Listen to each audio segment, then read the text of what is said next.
This is Sally, working on my next short. And this one is to answer the question of what was my favorite podcast. So, welcome in to Two Crones and a Microphone. This is Crone Sally. Sometimes it's kind of hard to say that, by the way, Crone Sally. So, when I moved close to my two friends, Linda and Betty, the other two crones on the microphone who started the podcast, they invited me to join. And so I was excited, but I was also really intimidated. The thought of doing a blog, I wasn't really sure what that meant. I didn't know how I was going to be on a blog. I'm not great about having my picture taken. The thought of being on a podcast seemed okay because you just have my voice and I'm all right with that. But then we turned to YouTube video and I was all of a sudden I'm showing up not just on a podcast, but also on a YouTube video. That was a bit intimidating. And honestly, it's still a bit intimidating. But I will say that that very first podcast that I was on, the one where we featured the mirror meditation from Oshana, um, I would say that that's my favorite podcast. But part of the reason why it's my favorite podcast is because I was actually forced to face some of my fears about being more public about who I was. Now, I had retired from my professional career, so that was a little bit easier than it might have been if I was still working full time to be public really about who I am and what I believe in. I'm really a pretty private person and I've tried to live a kind of private and quiet life. Now, some people who know me might say, yeah, no, you've never done that. But in my mind, I did. So that podcast was kind of a calling me forward podcast. Stand in my power and who I was and to be public about who I was. And I think that that's a big piece of why that's was one of my favorites, or the one I picked to talk about today. Also, I had to get over all of the technology that I had to learn in order to begin working on the website, to begin writing blogs, to begin doing things. So that all sort of came together, shortly after I moved. So it seemed like a kind of stressful time, if I would use that word, or just a really busy time with a lot of demands that were new to me.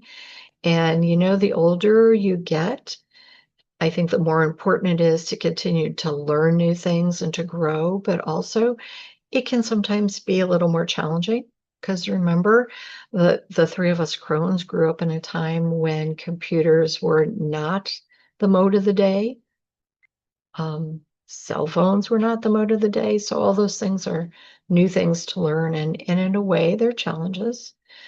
The exciting part of working on that particular podcast was I got to talk about Oshana, which is what beckoned me to be on the podcast to start with, to share some of the things that we are able to share with others, to bring her voice forward because it is silenced at this time and in this place since she's crossed to the other side.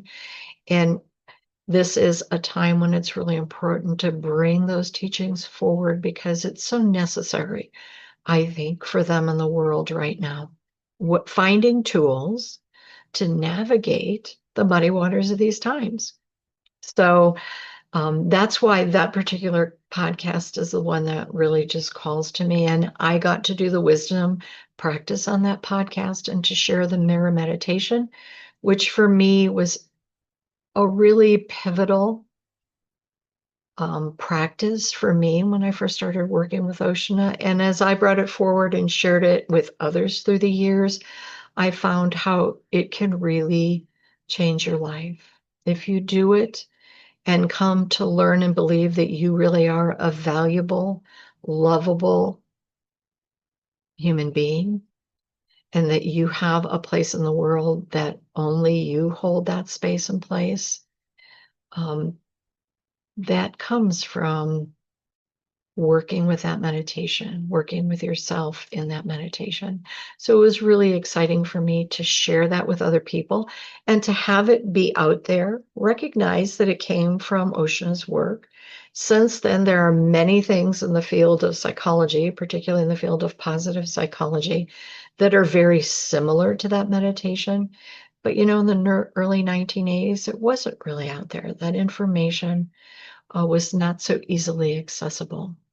So I was excited to share it and to invite people to use it, work with it, bring it back to us. How did it impact your life? Did you stop doing it? If you've done it in the past, because I've had some friends who said, oh, I used to do that meditation and I stopped doing it, but you reminded me to go back and do it again, that I could use a tune-up.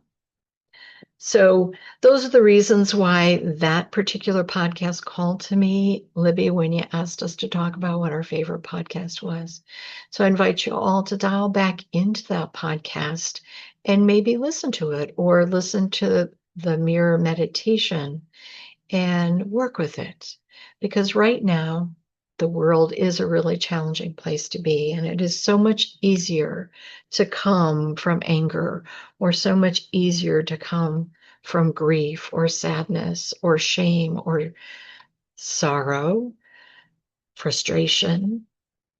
And this meditation will help you to remember to love yourself and to remind us that we can consciously choose to walk in the world from a place of harmony, from a place of compassion, and most of all, from a place of love. So thank you. Thank you for listening to this. And I invite you to dig down deep and come from a place of love. It is the only thing that will change this world, I believe. And I'll leave with a parting quote of Oceana's, which is one of my very favorite. The only thing we have to give is the way we live our life. So live it well, and thank you. Kadishte, all is made beautiful.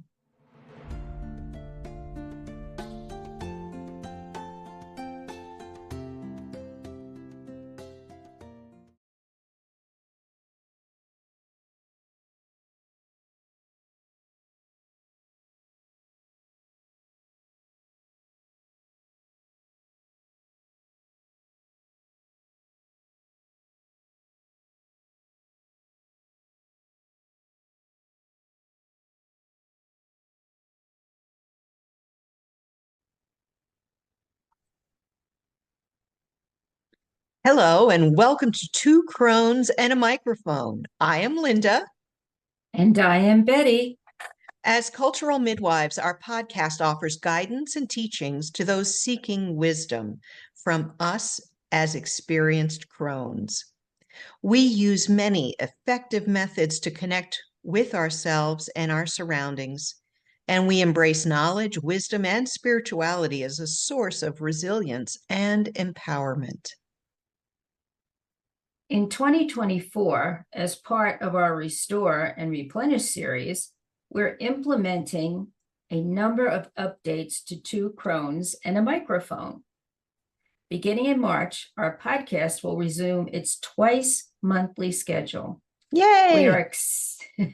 We are excited to share that Crone's spiritual sister, Sally Rothracker Payton, will now be joining us in future episodes. Additionally, we will be featuring interviews with our friends who have fascinating and diverse perspectives, many of whom are accomplished authors and artists. Sally, welcome. So I'm glad to be here, and I really look forward to this wonderful adventure with you amazing women. Just really glad to be here. Likewise, we're thrilled to have you. Well, we've all known each other for at least 40 years, and we met while studying with Oceana, who remains one of our core teachers. Now, in case you're curious about more of what we are and what we've done in our lifetimes, you can find our bios on Two Crones and a Microphone, all one word.com. Our website also offers additional information and various useful resources, such as further information on any of the things that we're talking about on our podcasts, and we just keep dropping by because we're going to have some fun stuff that will be posted there. We encourage you to take a look and to discover more.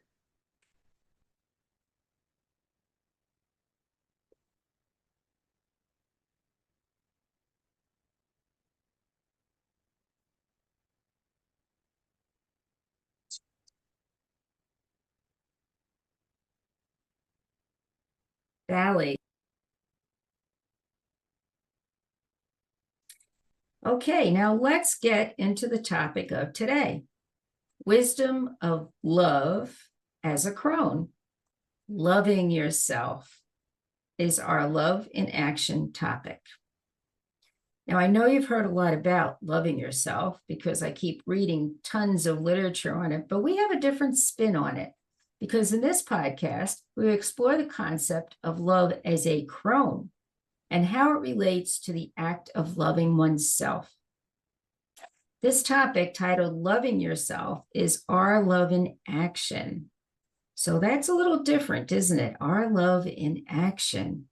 And it's often discussed by various teachers and gurus, but I don't think they've addressed the crone aspect. One particular exercise we'll focus on is the mirror meditation, which was taught to us by Oshna in the late 80s.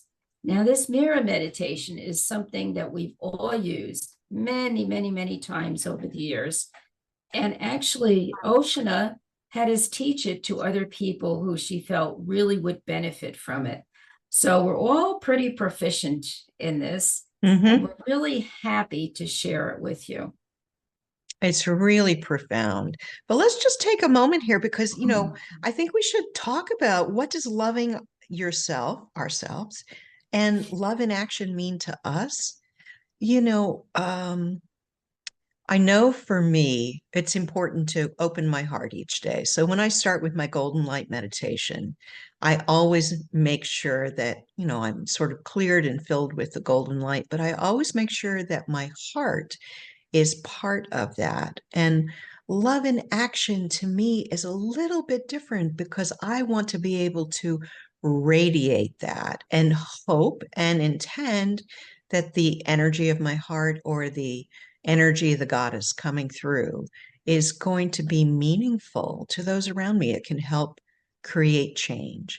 Sometimes, too, we're asked, I think, to take love in action by taking a loving action when it's needed, not simply being, but doing as well. What do you two think? That's a really important point, Linda, doing. Yeah. When I get up in the morning, of course, I have to take out little Luna, right? And we walk around in the back, and that is when I say my prayers. I'm on Mother Earth. I'm connecting with, Mother Earth, Father Sky. And one of the things that I pray for every day when I start off the day is that when people see me, what they will see is the love of the mother. If you've listened to these podcasts, I really relate strongly to Mother Mary. And so my petition to her in the morning is, please just let me live up to this standard. Let people see your love in me. And if they need it, let them draw from it, because today in this world, there just isn't enough of that. And they just need to see something that may give them a soothing pat on the back or a hug or just beauty, Sometimes that's all they need to see. And so that's how I start my day. And for me, that's love as a crone, which is really quite different than it was when you think about it as you were coming up, right? Totally different.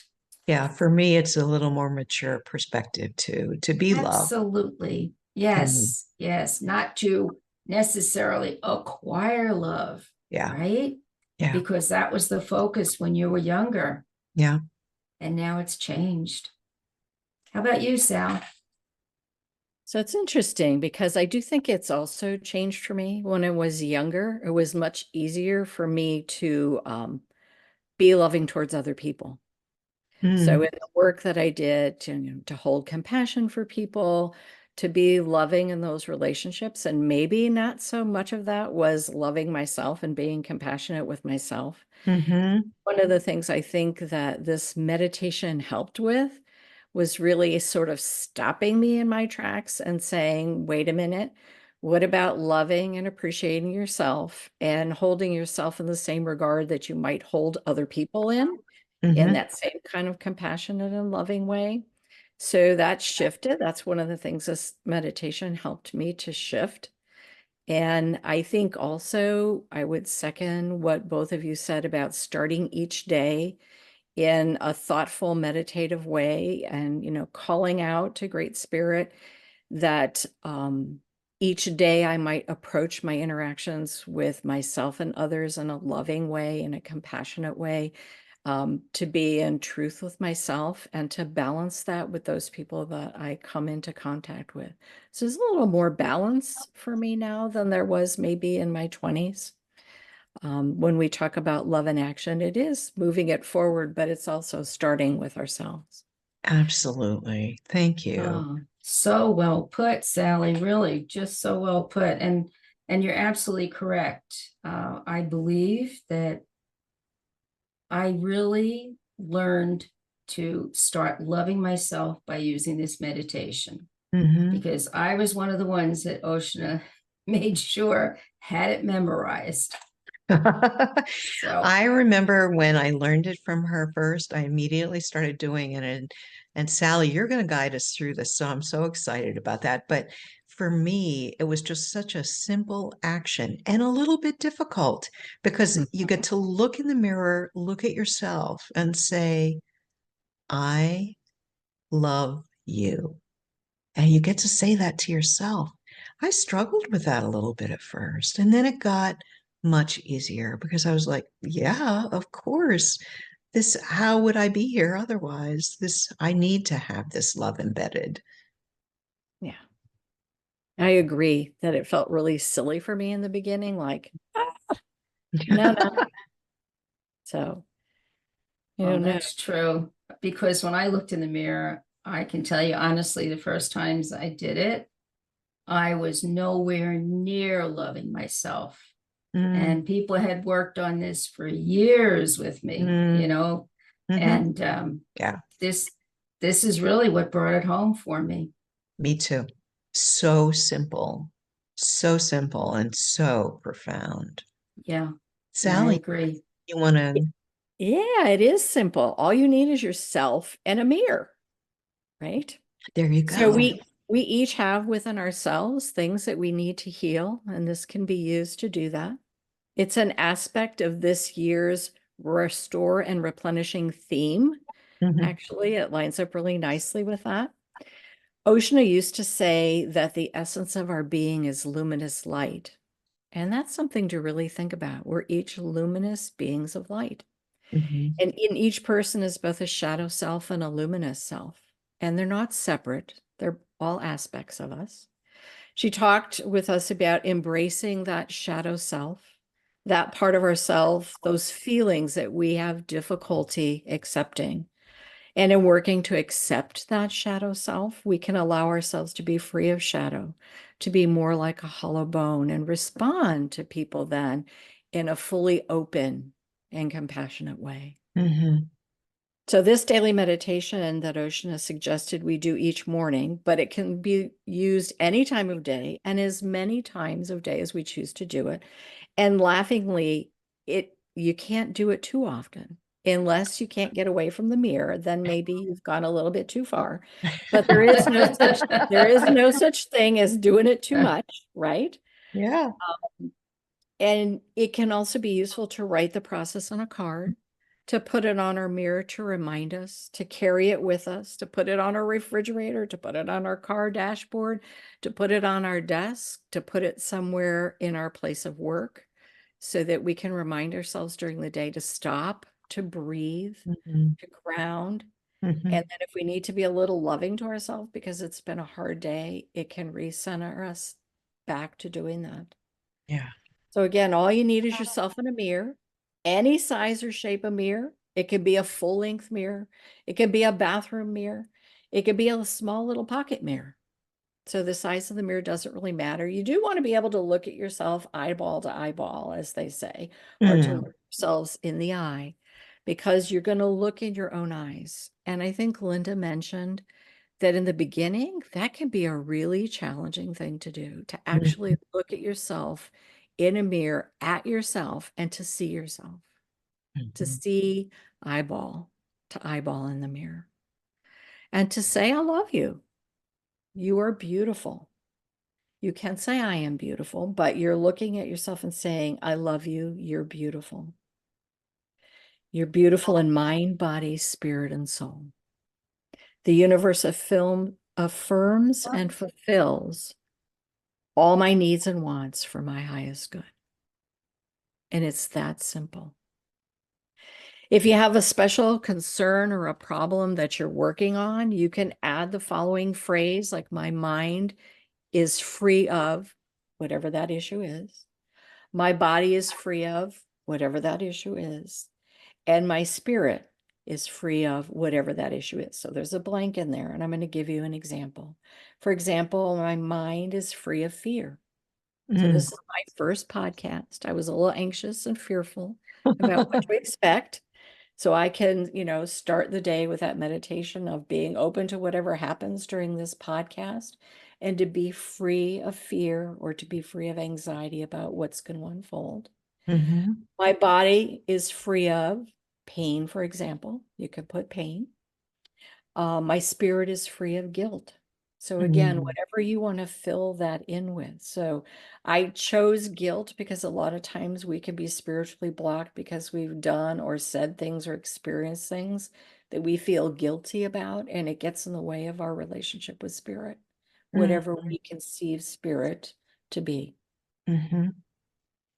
So say this meditation 9 times, or say this saying 9 times. And as you're doing that, I think it's important to think about, talk about with friends and family, journal if that's what you do, how it feels as you go about this process. So how is it as you even think, oh, am I going to do this silly thing that I heard on this podcast because it's just so silly, I don't even want to do it. So that's one part of that process, right? Yeah. And then as you start to actually do it, what happens when you do it? And if you do it regularly, if you really do say this at least 9 times a day, what does that change for you in your experience of yourself, in your relationships with other people, in your relationship with the world around you? Because I promise you, it makes a difference, and you will experience change if you really do it. Hi, I'm Libby, the producer of Two Crones and a Microphone. We've made something lovely for the summer season, a sacred gardening guide just for our supporters. If you've been enjoying the show, this is a great time to pitch in, starting at only $3 a month. It helps keep us going, and you get something beautiful in return. Want to support the show and get the sacred gardening guide? Just head to twocronesandamicrophone.com or look in the show notes on any show we do on whichever platform you're on. You'll find everything there. And remember, all is made beautiful. Be well. At least Sally, that's been thank my you. experience. Thank you so much. You just beautifully led us through that. Thank you.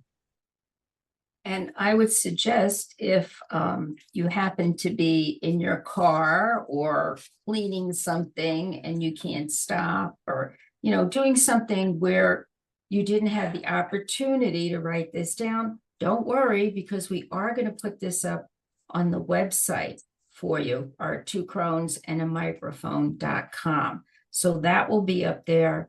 I don't know. I don't know if we can put it up on the Facebook page. We'll have to explore that and see.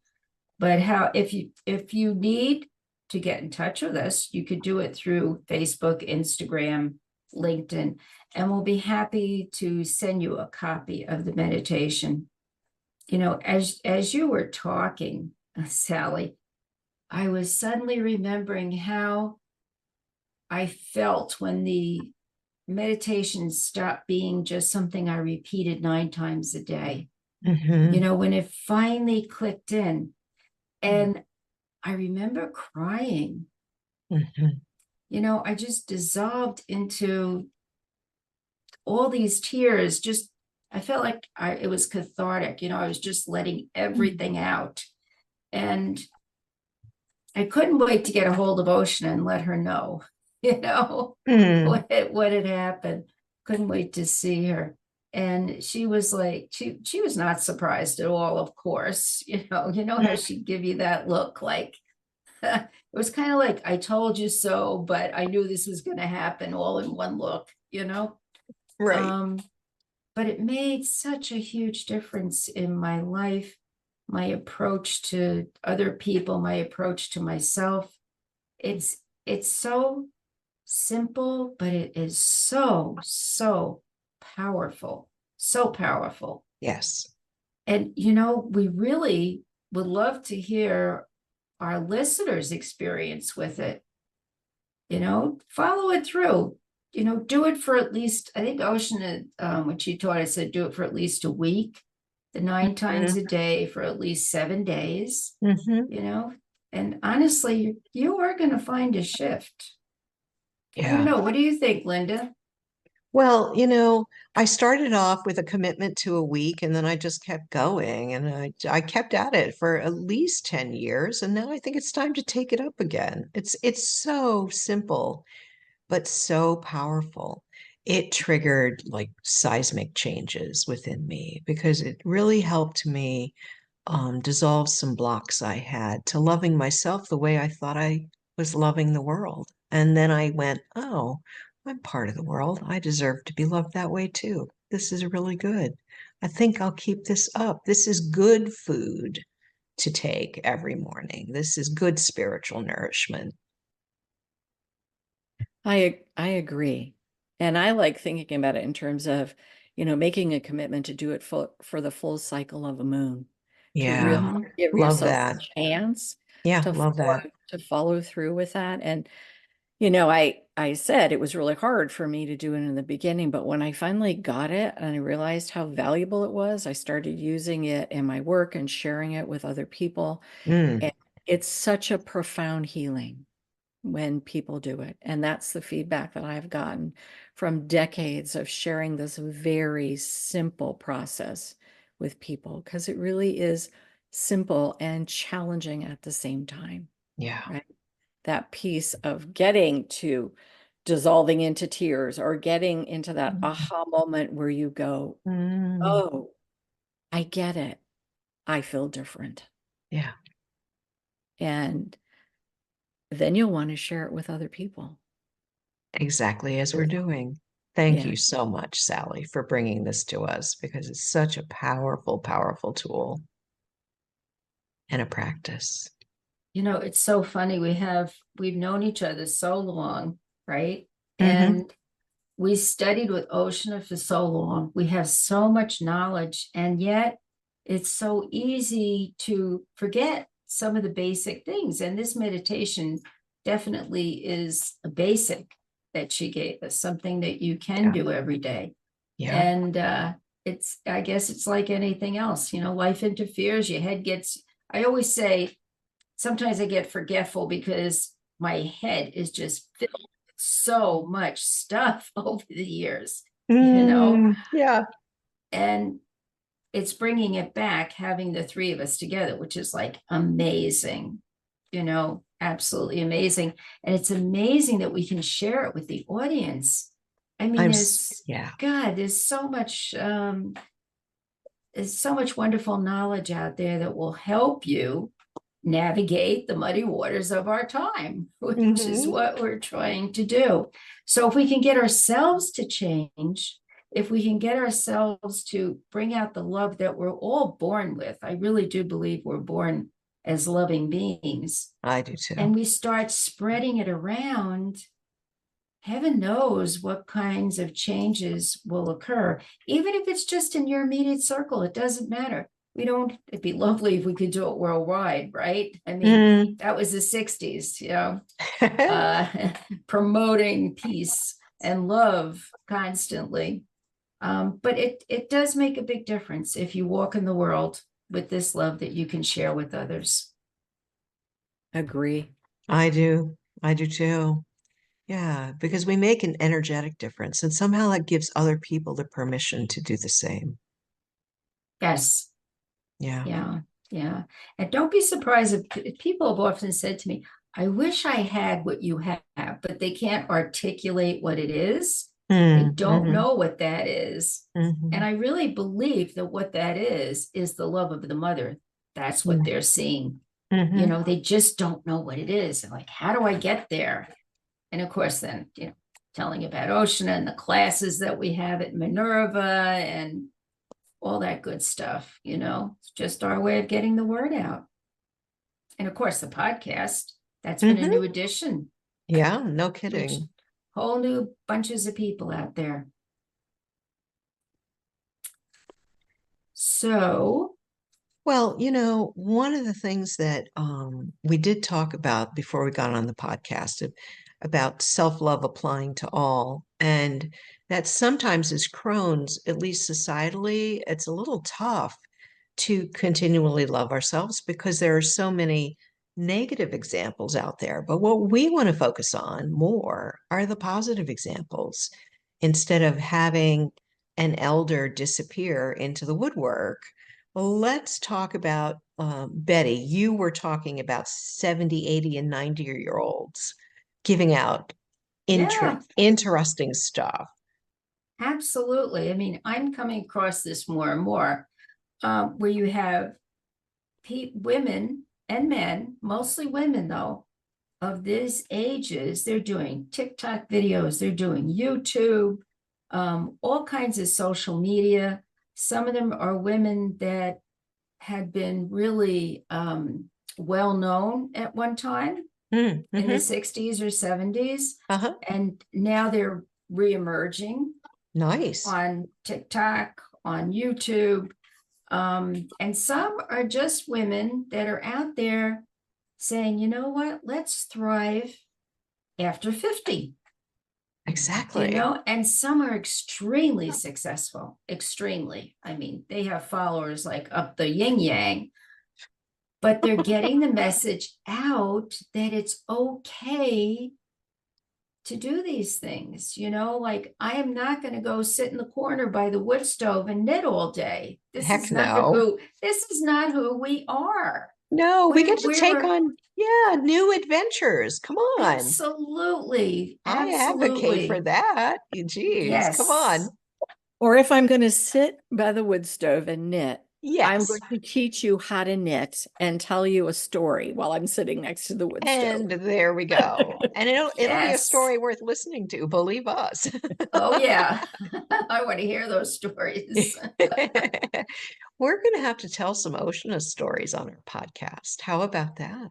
Oh, my goodness. Some can be told and some cannot be told, but we will tell the ones that can be told. That's exactly right. Some are public and some are private. On the private side, yeah. Yeah. Well, this has been a lot of fun. Sally's shaking her head going, oh no, oh no. Yes, I have some stories I probably would not tell. Yeah, me too, honey. Oh, gosh. She was something else, boy. What a model to follow, right? I'll say. Whoa. Yeah. Well, and honestly, if she was still alive, she'd be right up there.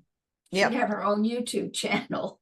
Yes, she would. And we'd be helping her. Yes, we would be. We would be. But the point I was trying to make is, there is something called ageism. Yes, absolutely. And I have run into it. I know both of you have run into it. Yes. Sure. It's all in all aspects of our lives, right? It's the social, it's in our workplaces, it perhaps in the clubs we belong to, which is really interesting. Isn't that interesting? People Uh-huh. feel like it's time for us to retire from that.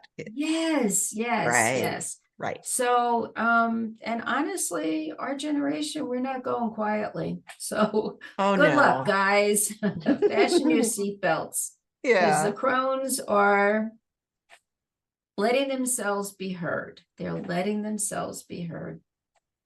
And So, Sally, back to what you were saying too, part of self-care and feeling good about ourselves is to let ourselves shine. And that ties us back to the mirror meditation.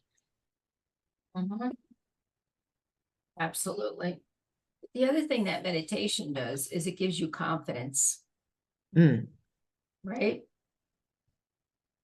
Appreciation for yourself, right? that's And right. what your capabilities are, That's right? right. And And to me, yeah, the older we get, I'm sorry, Linda, I kind of cut you off, no, keep going.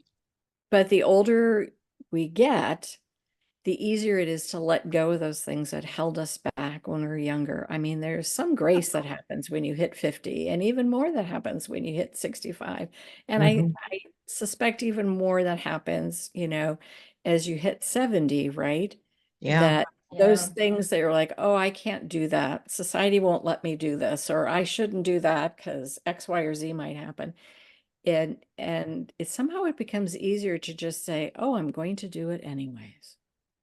Yeah. Completely I'm gonna agree. do it anyways. I started teaching the goddess program when I was in my early 60s. I never expected to be doing that. And I did it for 7 years, and now it's moving out into the virtual world. And so I'm thrilled about that. Yeah, so many things that we can tackle. Yeah. So if you're not a crone and you're listening to this podcast, start doing that meditation because you'll open the door to yourself at 35 or 40 or 45, and you won't have to wait until you're older to really appreciate who you are. Here, here. Oh, well said. Yeah, Very I well like said, that. Thank Sally. you. Yeah. Well, I think our wisdom practice for this particular podcast would be to use the mirror meditation daily for at least 1 week. At the very least, do it every day, 9 times for 1 week. And enjoy the changes because you are going to shine. Your light is going to be out there and you'll be amazed at the changes that you can invoke. Linda? Well, I just want to honor the fact this is the first time that the three of us have worked and played together here, and this has been a lot of fun. I look forward to changing this up a bit and having the three of us together and playing here. So we appreciate you tuning into our podcast. Would you please kindly spread the word? Feel free to reach out to us with any questions about this subject. We'd be more than happy to answer them. And remember, this year of podcasts have the theme Restore and Replenish.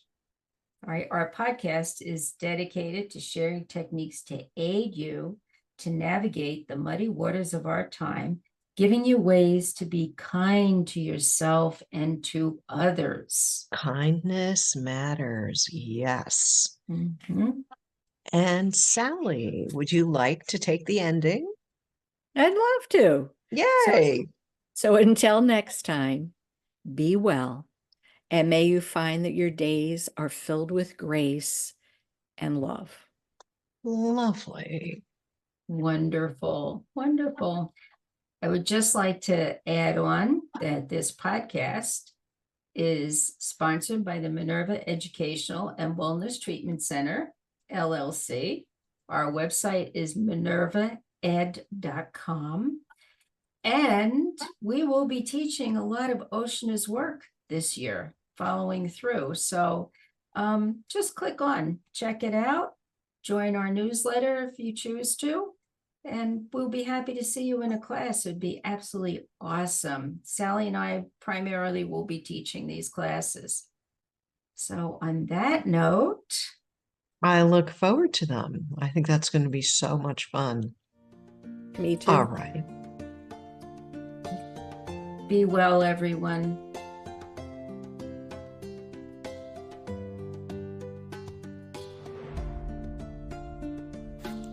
Hi, if you're enjoying Two Crones and a Microphone, please like this video and hit the subscribe button. Enjoy timeless wisdom from modern times, all served up by women in the know.